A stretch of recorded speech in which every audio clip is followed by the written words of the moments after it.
Hello, it's Adam Morrison. When it comes to top-tier contracting, my go-to choice is McGilvery Environmental. I know a thing or two about excellence, and that's exactly what you'll find with Kip McGilvery and his team. They're not just any contractor, they're the best in Spokane and North Idaho. From start to finish, they ensure your project is completed with the highest quality results. With years of experience and expertise, they handle it all. New construction, meticulous repairs, asphalt paving for residential and commercial properties, excavation, and even environmental remediation. So why wait? Reach out to Kip McGilvery Environmental today by calling 208-556-6384 for your free estimate.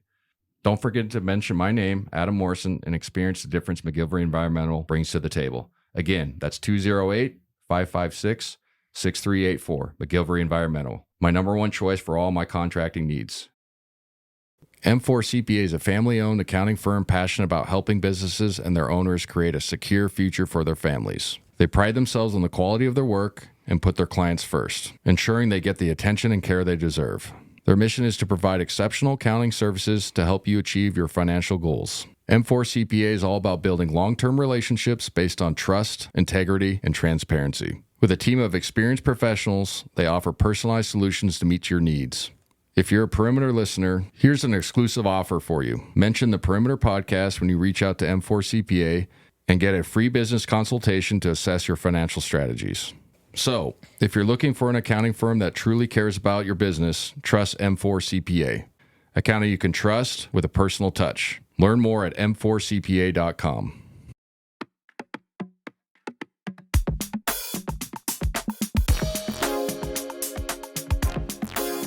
Welcome to Perimeter Season 5, Episode 20, presented by McGilvery Environmental, Idaho Central Credit Union, M4 CPA. End of the West Coast Conference regular season. We're going to talk about senior night for a brief moment, then talk about the St. Mary's loss in Moraga, then going into the West Coast Conference tournament.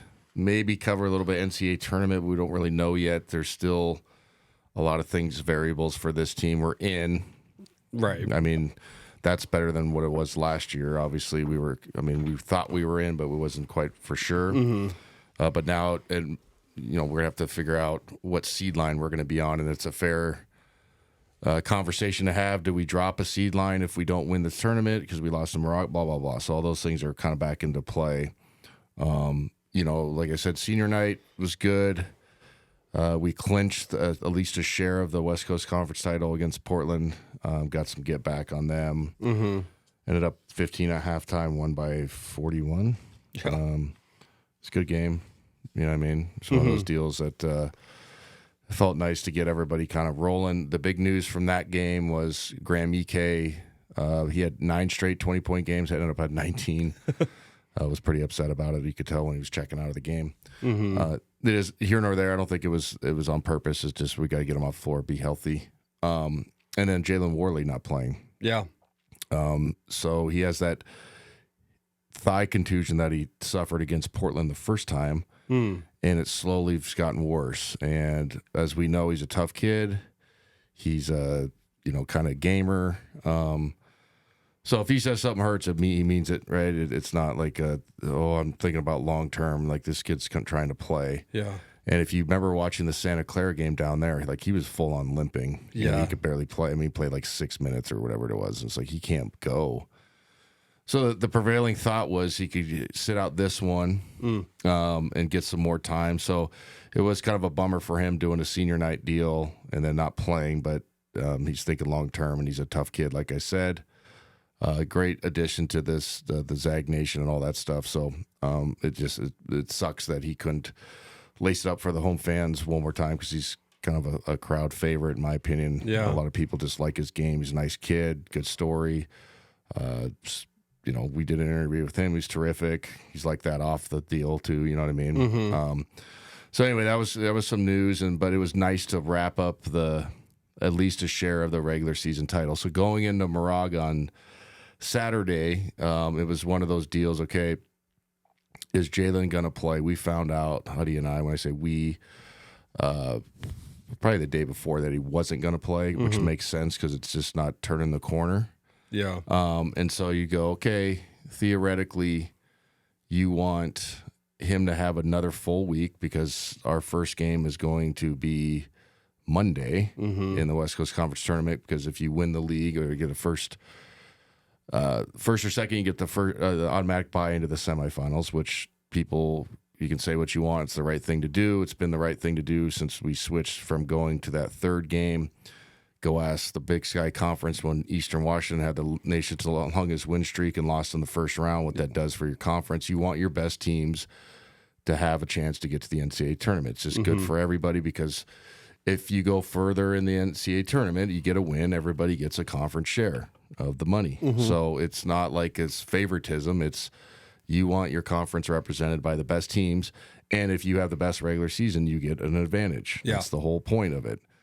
So, you can say what you want, but I think that was the right thing to do. Because I remember when I was a GA, we almost lost to Santa Clara. David Stockton had to make a layup at the buzzer at the quarterfinal year. But Coach Few's argument, I think Randy Bennett would say the same thing for St. Mary's. Like, why do we have to play a game that we have nothing we can gain from it but bad? Like, it doesn't help our resume. If we lose, it might knock you out of the NCAA tournament or knock you off a couple seed lines. And this team gets a fair crack at it when we've won the league. So they switched that years ago, and I think it's the right thing to do. So going into the Moraga game, the St. Mary's game, it was interesting because we knew we didn't have Jalen. Obviously, Graham was going to have to play well, but it was one of those things where, me personally, I was wondering, okay, how are some of these guys going to react to a legitimate hostile environment? Because you try to prepare guys for it, and it's not like you're going to it's not the gauntlet, but it's a tough place to play. So I got to make sure I frame it right, because it's not like it's Cameron Indoor, but it's a legitimate hard place to play. If that makes sense. And so you had to, I was trying to think, okay, how's, guys who haven't played in there, are they going to react? Do they kind of understand the meaning of this rivalry? Obviously, they're good dudes. They play hard. They understand it. But, like, do you understand what this last home game there, what does this mean? So that was the question in my mind, especially without Jalen on the glass, particularly. Not having him for the glass was like a concerning factor, was how we're going to react. And if you look at the start of the game, I thought defensively we were terrific. Now, I think we missed our first 5 field goal attempts, we missed 4 layups, which was crazy. It was, like in and outs, hit the rim, but at the other end they had 3 points. So I think we got to the first media and it was 7-3. Pretty sure, 7-3. And on the air, me and Huddy were like, it could be 14-3 right now. And you could really take the wind out of their sails. Not that they wouldn't have a chance to come back, but that really dampers the crowd. And then it puts game pressure on them, even though it's super early, but it gives you a lift. And so that point for me was a little bit disappointing. It's just like, man, we got to finish those. And again, it's not one of these things where I'm up here is like, never miss a layup, but missing 4 was crazy. Yes. You know what I mean? It's just like, and you're just like, deep sigh, you know what I mean? Like, but at the other end, like defensively, we were flying around, and so like going to that first media, you're like, okay, we're not playing great. It's obviously early, but we look like we can get downhill. Our cut actions are going to work. We're getting everything around the rim. This should be a game that we can win. Not a walk in the park. Now we're going to blow them out, anything like that. But this is a game that we can win. And as the first half kind of progressed, it was kind of more of the same, like just us kind of sawing wood. Couldn't really get a deep edge on them, but like just maintaining a 6-point lead, 8-point lead, but never had that killer run to make it a 15-point game. Graham played good, 13 points, 5 of 9, 2 of 3 from downtown. We shoot 14 of 29. That's almost 50%. 3 of 5 from 3. That's good. Plus 4 on the glass. Tyon was good. He started in Jalen's place or whatever. He was great. He had 8 points, was 4-4 from the free throw line. Adam Miller was good. He had 9 points, was 4-7. He was starting to be super aggressive, curl actions, things of that nature. Davis off the bench had 4 points, 2 of 3. And we end up being up by 7, 36-29. You know, we hold Mikey Lewis to 10. He's 4 of 11, but it wasn't anything very crazy. The craziest part about that first half was the Juzanis kid. Okay, so here's the stat. 30, I think Huddy said it on air, and I'm not like 1,000% on the exact number, but it's the reference is fine. Of the 35 shots he's taken here or there, 3 or 4 either way, 30 of them have been threes, so he doesn't even shoot twos. And the kid comes off the bench, he goes 4 for 6 from 3, and we leave him wide ass open twice. Yep. And he has 12 points, keeps him in the game. They go 10 for 34, 29%, 7 of 19, so they're shooting a shit ton of threes, and he basically keeps them in the game. Yeah. There's no other guy. We hold Wessels to 0. Dent, who's a good player, had 5. Where's the Morales kid? 0 for 4, 2 points. Yep. So, again, the defensive energy was absolutely terrific. +4 on the glass, shooting good. But you really looked at it, you're like, fuck, man, we could have been up by 15. Like, it felt like we let that one slip. And, you know, it's not like I said, like if you're up 15, they magically just fold their tents.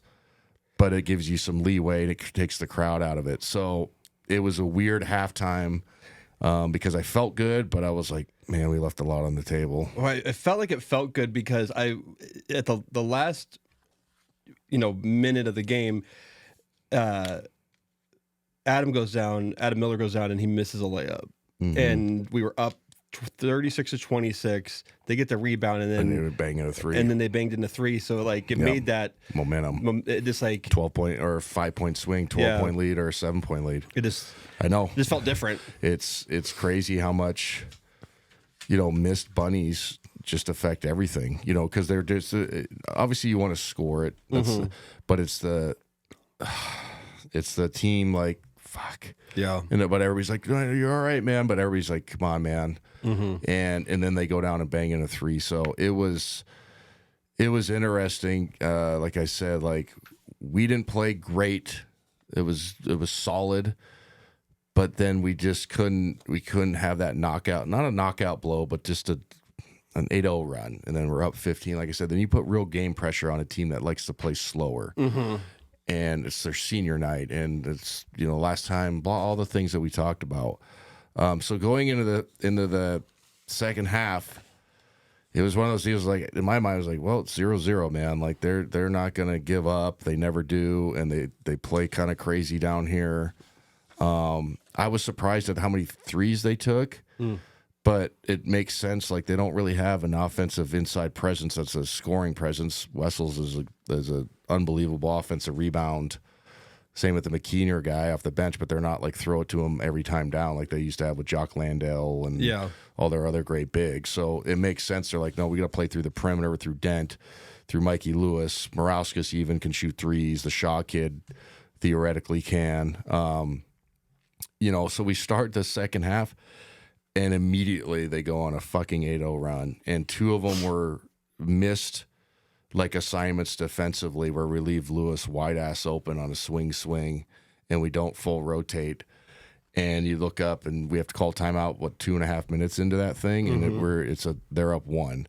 And so that part was a little bit disappointing for me, obviously, was just the lack of urgency defensively on that side of the ball. Now, first half, you're great. Like I said, we held them to 29%. But the way we came out was not good. It just was not great, and it didn't, it didn't warrant the stage of the moment. But you also go, okay, we're down 1 now. It's not the end of the world. Good teams go on runs, and runs now are more prevalent than they were back in the day because people shoot threes quicker. They play faster. So you can be down 8-10 and the game's not out of reach as much as it used to be. Right. If that makes sense. Like that was a real thing. Like when I played, if you were up 15, it almost felt like you were like done. Yeah. I mean, obviously it happened a little bit now. You're like, man, we can get an 8-0 run real quick. We're right back in it. And that's not abnormal, and that's not unusual where you see teams all the time. And that's an NBA effect, and it's trickled its way down. But start that first sequence, basically the first media timeout was not good, and the misassignments defensively it really killed us. It just the lack of understanding who's the guy you got to rotate on, who's the guy you need to bluff at, who's the guy, even if you're going to be late and the swing's going to the better shooter, I'm just going to stay on the better shooter and let the other guy tee it up. I mean, that's that you have to do that sometimes in big games like this and roll the dice. But like, okay, Shaw, I'm trying to give people the vision. Like, okay, you soft doubled Morauskas, and here comes a swing, and Mikey Lewis is in the corner, is going to be the swing guy, or he's at the 45, and I'm split between Shaw and Mikey Lewis. I'm going to bluff that Shaw and just let him, like, if he even takes a dribble and tee it up, but I'm not gonna full rotate to Mikey Lewis on the swing. I'm just not. And if your coach chews you out, be like, what do you want me? And you just be like, I'm playing the percentages. And a coach would probably be like, yeah, that's the right percentage to play. So that part was a little bit frustrating for me. I think Coach Few, obviously we're going to keep talking about this, alluded to it in his post-game presser. We didn't air it because we got it late. But he said, like, you got to recognize who's got the hot hand. He's saying to his guys, like, can't leave fucking guy open that's hitting threes. Right. And like, I don't care what the scouting report says. I don't care what our full rotation defensively. Sometimes you just have to make that decision as a player and understand that. So as we get going along in the second half, we just could not find our mettle offensively. It just was banging our head against the wall. We ended up going 8 for 27, 30% in the second half, 2 for 12 from downtown. That's 17%. Manny had a decent game. He goes 7 points, 9 rebounds. He played a ton of minutes, 36 minutes. Tyon had a good game, 4 of 8, had 13. I thought he stepped up, 6 rebounds. Adam Miller had a decent game, 14 points, 5 of 13, but 1 for 5 from 3. Mm-hmm. But it just felt like we couldn't get our feet really locked in or settled in on the offensive side of the ball, and then it just snowballed defensively. They go 9 for 14 from 3 in the second half, 64%. So they go 16 of 33. That's almost 50%. Obviously from 3, that's a huge number. You can't beat anybody that's making 16 threes. And they only shoot 35 fucking percent, 23 of 66. So that's what's crazy. If you've listened to my broadcast, I talk about it all the time. I've said it on this podcast too. The 3 is a great equalizer, man. And that's why people take a lot of them. So it's the argument to the guys that, the purists, like, how come these teams are taking a lot of threes? Sometimes coaches go, and I'm not saying this about St. Mary's, I'm just talking about a full thought process. Like, I don't have the personnel to match up with you 40 minutes. I'm going to shoot a shit ton of threes, and if we get hot, I can beat your ass. And that's kind of what that game felt like. St. Mary's is really good. They're going to be an NCAA tournament team. Right. I'm just saying, in general, if you have a couple guys that can fill it up or get hot, fuck it, shoot it, man. Mm-hmm. You know what I mean? And sometimes it's bad basketball to watch, but they were terrific in the second half, knocking down big shots. One of the most frustrating things for me is just 2 games in a row. We did a great job on Morauskas up in Spokane. I think he had 14, but it was a bad 14. Yeah. He was 2 for 10, has 9. So he's the guy that's leading the league in scoring, or him and Graham are at 19, about the same. Yeah. So we have him have a bad game again. Shaw, who plays 36 minutes, has 0 points. He gets 10 rebounds, so good for they can rebound. And then Dent had a good game in the second half. He has 4 for 6 from 3. He had some big ones. He has 14 on 5 of 12, but it was really a second half game.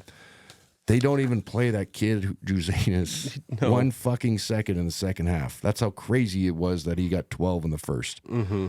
And like I said, 2 of those were just not rotating. And here's the thing, and this is what I'm going to say, and this is not a company man line or, I'm going to defend the coaching staff just because I played for him. It was said, this guy could shoot. All he does is shoot. He'll play 4 minutes, and if he makes a couple, he'll play a little bit more. But literally, I'm in the scouts. I see the pregame scout. every single game, all of them. Mm-hmm. This guy can shoot. This guy can shoot. This guy, all he does is shoot. You know what I mean? So, like, it's not a surprise. It's not where he's a 27% three-point shooter and he came in and banged in 4, and you're like, what the fuck? It wasn't that. So my point being, and it's going to further another point I'm going to get into, is you have to have some game recognition of who's got the hot hand. And I know I'm being super critical, but it was frustrating for me as an analyst or whatever you want to call me, just not seeing the smarts on that. And I never harp on guys really for not being, successful offensively. People have bad nights. The game has changed. There's different type of shots. I took way different shots than other players did. I had the ultimate green light. I could take some shitty ones and still stay in the game. All those, like, so I get it. So I don't really hamper on the offensive side very much. But you got to understand the defensive side of the ball to win a game like that. And it's got to be, all hands on deck, road mentality, all the cliches have to be there. And Mikey Lewis in the second half got 4 or 5, not strip wide opens, but like, come on, guys. Yeah. And he went off, and he had a career high 31, 10 for 21, 7 for 13, but he hit probably 3 or 4 daggers where we'd make it, because at one point we got it down to 56-50 with like 6 minutes to go, and then I think he hit 2 threes after that. Yep. And one of them was, for some dumbass reason, one of our guys doubled on the strong side when Morrison caught it at like 16 feet. And he just leaves right off of him, and he just kicks it out. And it's such a long run for that. And I doubt we were in a double on the strong side versus him.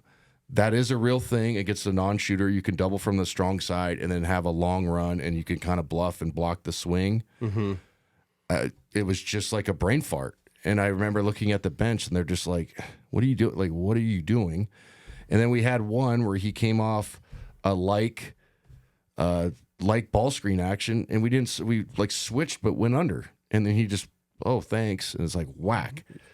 And it's just, I don't know, man. It was really frustrating from that standpoint. Like, if we guarded him and he was hitting it over the top of us, I would come on here and say, hey, great effort, he outplayed us, he's a terrific player, it was a really good game. I wouldn't have this tone if the defensive side of the basketball was a lot more in tune.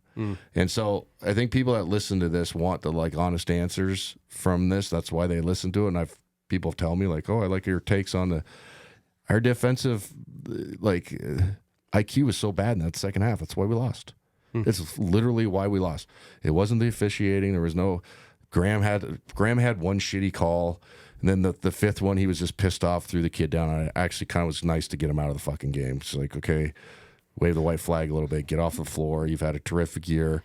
He played good that game. He had 7 of 14, right? He did his part.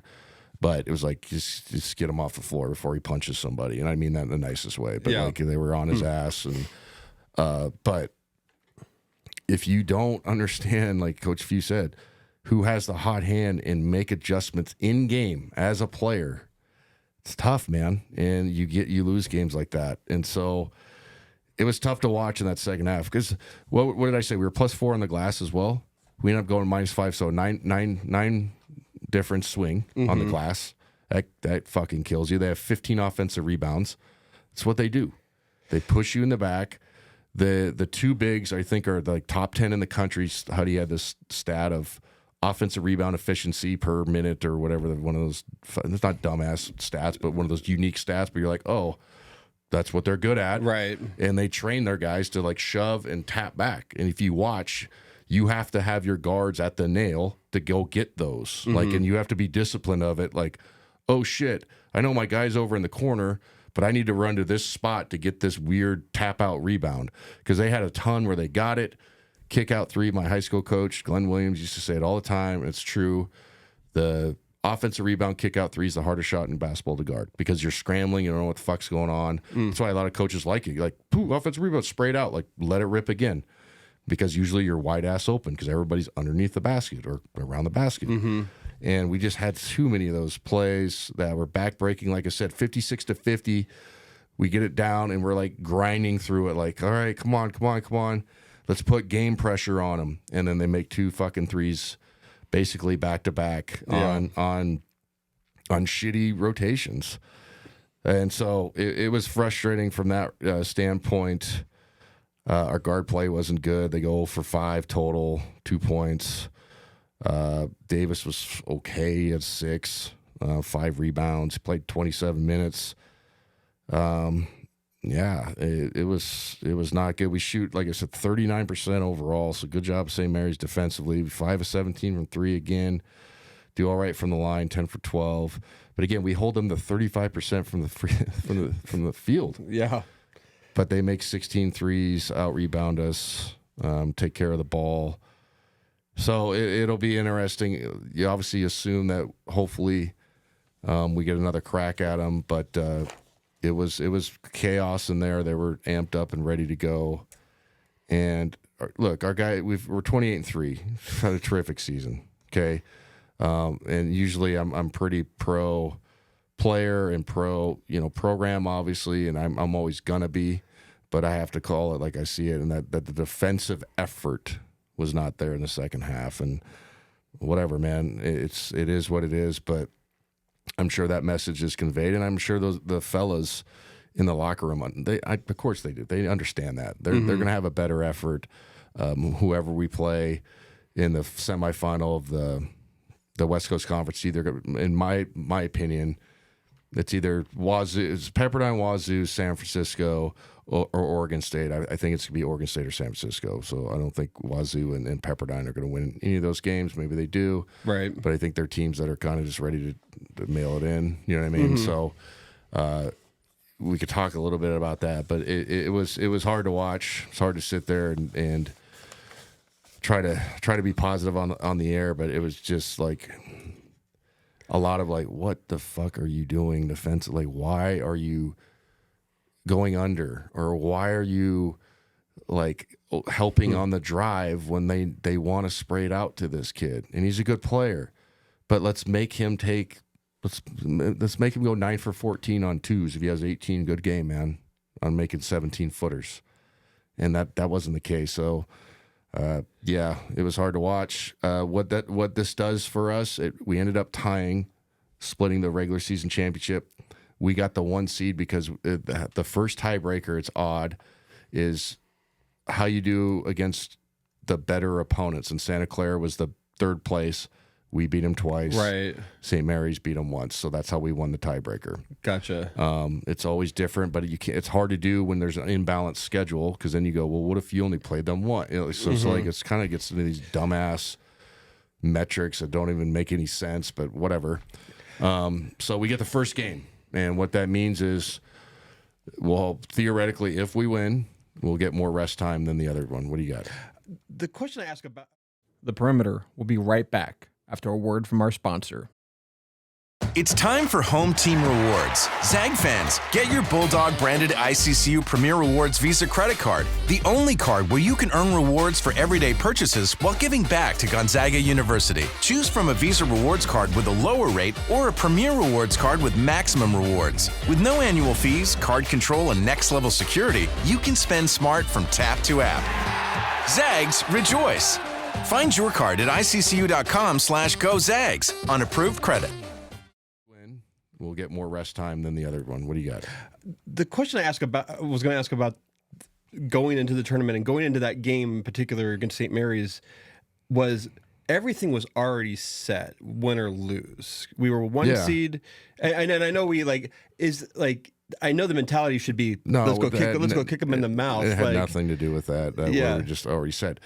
Our guys weren't thinking. They just weren't thinking. Yeah, they didn't not play hard. They just didn't play intelligent. So that wasn't a deal. Yeah. But yeah, they just. I mean, it wasn't that our guys didn't not show up. They just were the IQ in the second half was just bad. Because of course they wanted to win that game, and obviously that's a quad one opportunity. and things of that nature. So I don't know. We'll see how they do. The West Coast Conference, like I said, we got the first round game or the semifinal game, but we're the first one. Mm-hmm. So what's nice is because usually that second game is like, fuck, you get out of there at like midnight. Not even kidding. It starts at like 9. Mm-hmm. Sometimes it's like, oh my God. And so you like literally get back to your hotel at midnight. Then you play the next day, so that's an extra 4 hours of sleep and going to bed at a normal time, getting your scout in probably that night, and then allowing them to sleep in. You know what I mean? There's so many little advantages you get. So that part will be nice. Whoever we play, Oregon State, San Francisco is going to be tough out. I don't care if you played them before. Tournament games, you never know what can happen. So, I'd like to give a scout on that. We've done well. San Francisco's had a bad year for their standards. They've been good the last 10 years. And then Oregon State, Wayne Tinkle's gone. So it's kind of scary. Like, who knows how they're going to play? Right. You know what I mean? Like, fuck it. And he had a run 5 years ago, whatever he did. He went to the Elite Eight. He won a tournament, won the Pac-12 tournament, went all the way to the Elite Eight. That's right, yeah. So it's like, it's kind of a scary matchup if you think about it, if we play Oregon State. So are our guys going to be ready to go? Absolutely. Did they have a terrific season? Yeah, they split the regular season championship. Are they 28-3? Yeah, they're pretty good. They just had a bad second half, intelligence-wise. That's the best way I can put it. Yeah. And it wasn't not lack of effort because they were playing their ass off. I see that. And if anybody questions that, that's when I'll whatever the term is, clap back, or whatever the dumb shit people say nowadays. But it's just like, you got to have a little more basketball intelligence in certain situations. Now, I get mistakes. You fall down, you get tripped. Guy sets a legal screen. I can live with that. But like I said, the not rotating transition, the Juzanis guy literally fucking came down one time and like caught it and like got to like test the water. Like, what wind direction is it going right now? Nobody even, like just sitting there like, what do we, like, at least fly at him or yell shot or something. So that part was odd. But again, I've been in that environment. You can get deer in the headlight, or you can get brain fog. It's a real thing in those situations. And that maybe was the case, but, we don't shoot it well. We don't get good guard play, and the guard play has been really good all year. Reiterate that we have really good freshmen and a really good Braden Smith coming off the bench. It just wasn't good the other night. They've been good all year. So if we play them again, if we just tighten up some of these things, I still like our chances. Yeah. So it'll be curious. But again, you got to remember, St. Mary's is like fucking 27-4. You know what I mean? Like, it's not some dog shit team that we lost to. Right. And it's on their home floor.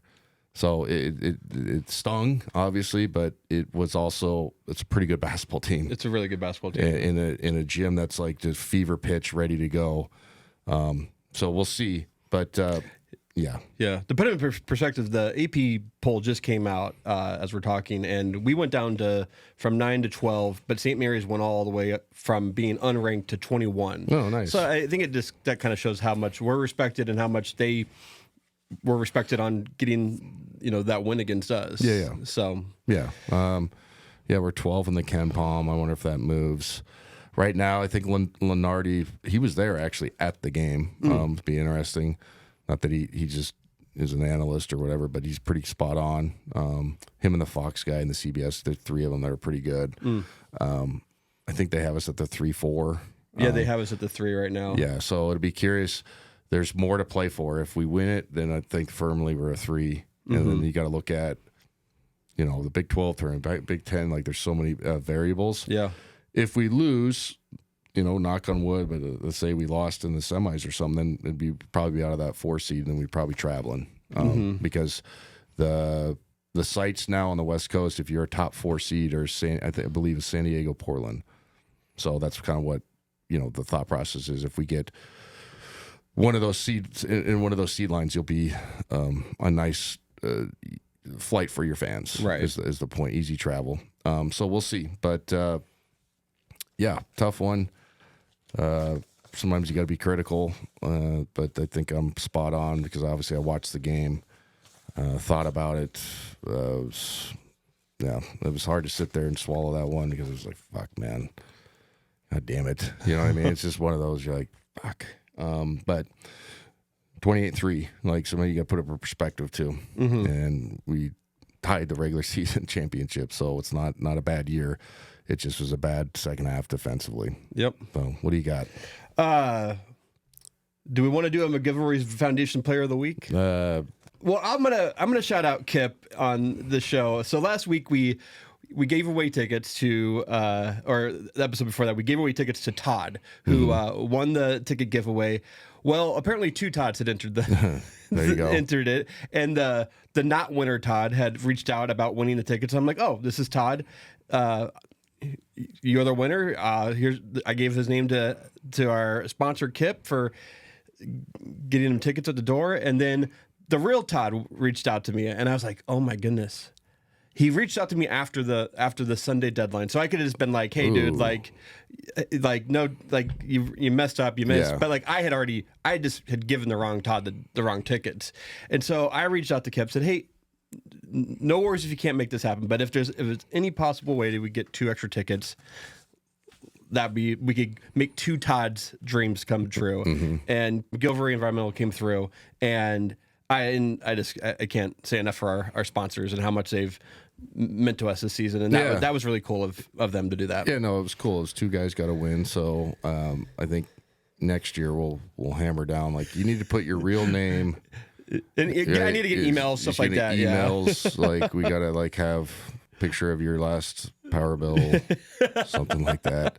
We'll have to figure that out. But thanks again for McGilvery Environmental for taking care of our fans. It's pretty cool. They got to see the last WCC regular season game there. Yeah.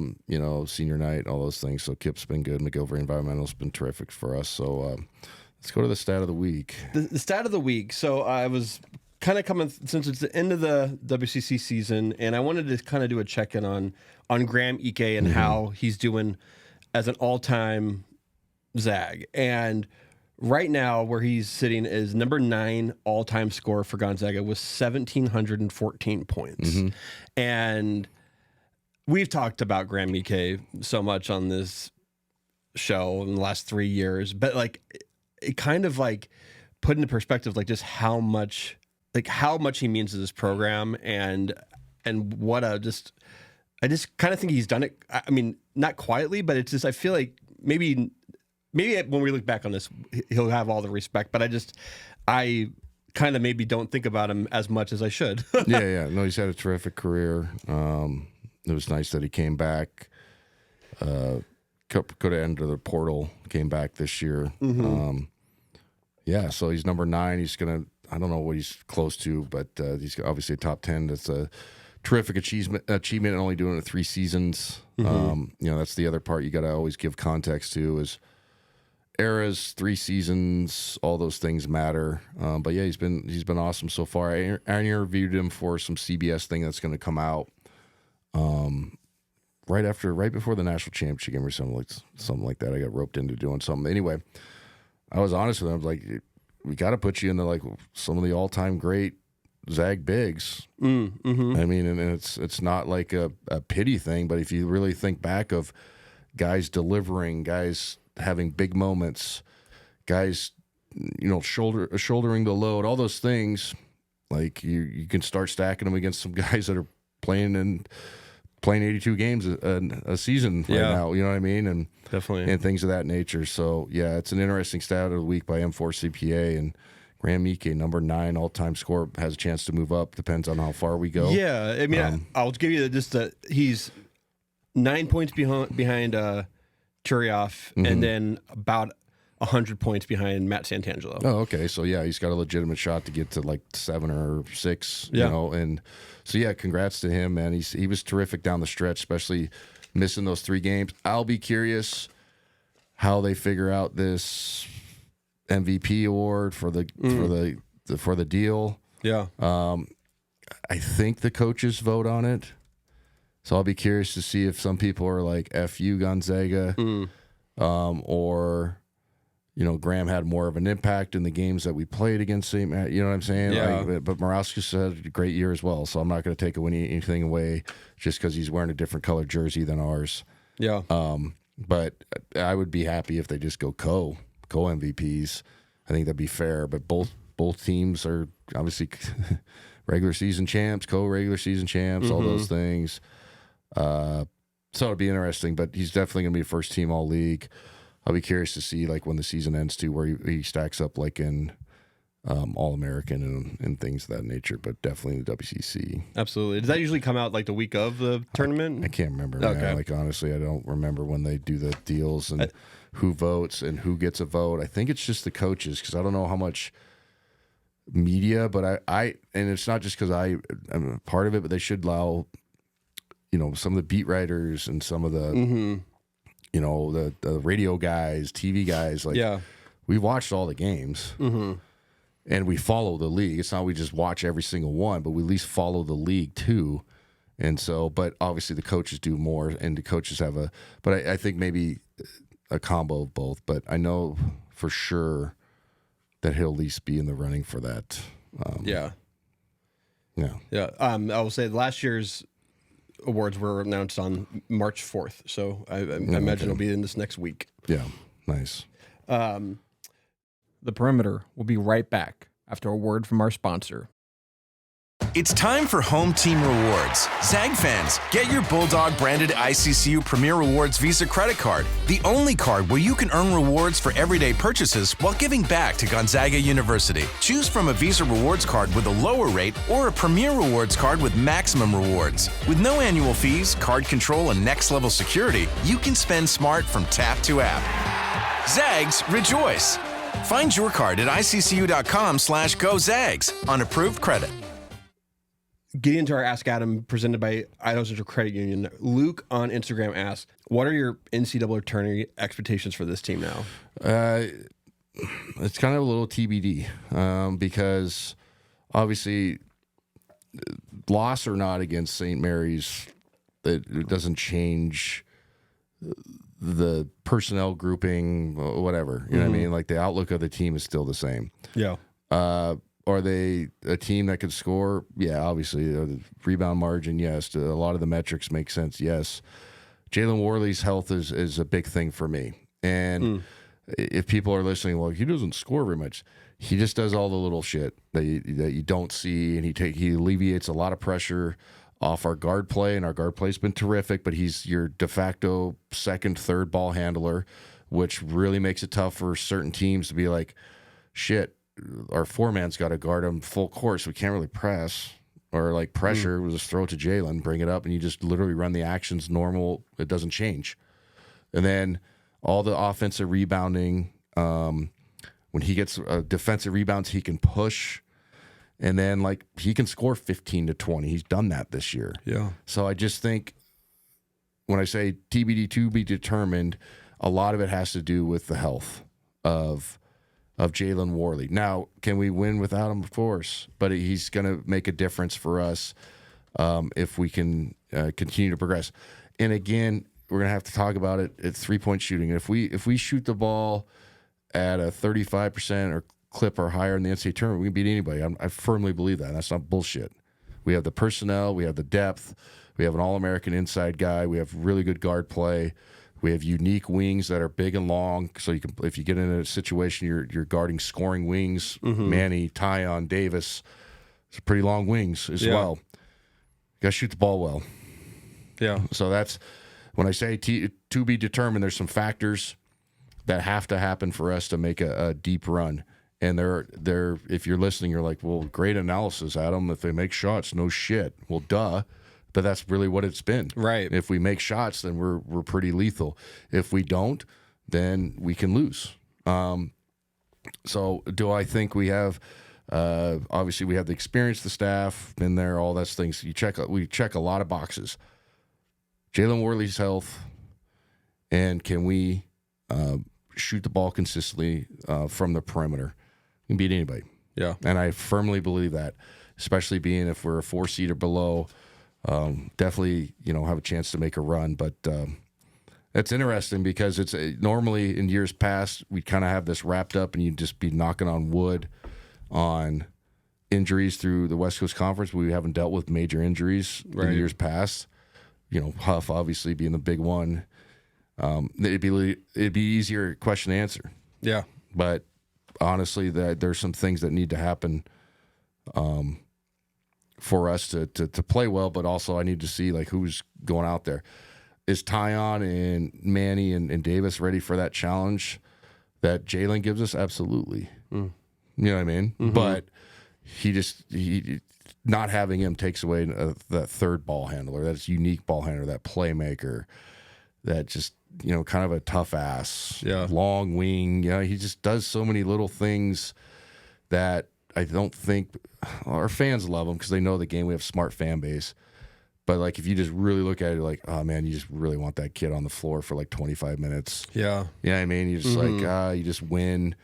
You just the tip ends and the weird shit and transition, the little floaters. And then just you're like, oh, yeah, you forget. You're like, he was a starting point guard in the ACC for 3 years. So, like, in transition, he's making the right reads. He's not just, he can dribble it up. Everybody can dribble now. Right. No, he can actually push and play. And sometimes his push and just go, he'll steal 4 points a night. Just push. Oh, shit, they're not ready. Boom, layup. You know what I mean? Those win games. So hopefully he's ready to go. I'm a believer, too. Like, if he's not ready the semifinal night, you fucking sit him again and you get him ready for St. Mary's. That's the way I look at it. But I don't know. He's got another week. And I know he's going to, battle his ass off to get back. And we have great training staff as well. It's not a toughness thing with him. You know what I mean? So, like, if anybody is thinking that, like, oh, he's saving himself for next year, fuck that. It's like, that's not it. It's not it. There's some guys, not saying this year, but there's some guys you can make that argument in the past or whatever at other programs. It's not with Jalen Worley. No, yeah. He's legitimately does not feel right. He's doing his best to get back and trying to play through things. So I just want to make sure that's clear for people because I know some people get upset, and rightfully so. And how come he's not taping it up and trying? It's like, because it fucking hurt. Like, real legitimately can't move. Yeah. So I'm going to Santa Clara, like, he was limping, like, visibly limping, like, and he just couldn't play. Yeah. So, anyway. Yeah, I was going to say, I mean, I'm not a doctor or anything, but typically when contusions become worse, that can lead to worse, like blood clots, stuff like that. Like, this really, like, dangerous and things. It's if you can't plant and push. Yeah.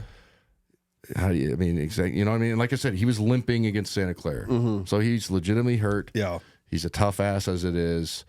I know he works his tail off in the training room, and I know people might sound funny, but some people rehab different than others. He's trying to get back, so hopefully he can make it. But again, I do like the other guys as well. So I still like this team, and I like the makeup of it. I like the depth that we had. The guard play has been good all year. It was shitty the other night. It's been fucking good all year. Yeah. Okay, so like if you mix in some better guard play, you rebound the basketball, then you understand who you're guarding, be all right. Absolutely. You know what I mean? So anyway, what do you got? Well, we got one last, or I shouldn't say one last hat to give away. I think we're going to do another hat giveaway later this season, but I have, at the last home game against Portland, I was able to find the coveted upside down Gonzaga hat. Sweet. And like, I've been looking for this hat every game since I bought one, and it's been the most asked about hat on the podcast. And so we're going to give one away. Anyone who answered the question right to who scored the most, not who scored the most, how many points did Adam score against Portland on January 20th, 2006, which was the highest scoring game in the Kennel and the history of the Kennel. Whoever answered 42 points is gonna win this hat. And so we had a lot of interest for this one. I'm gonna do another screen capture of a wheel. So let me get this real quick. All right, here we go. And the spin.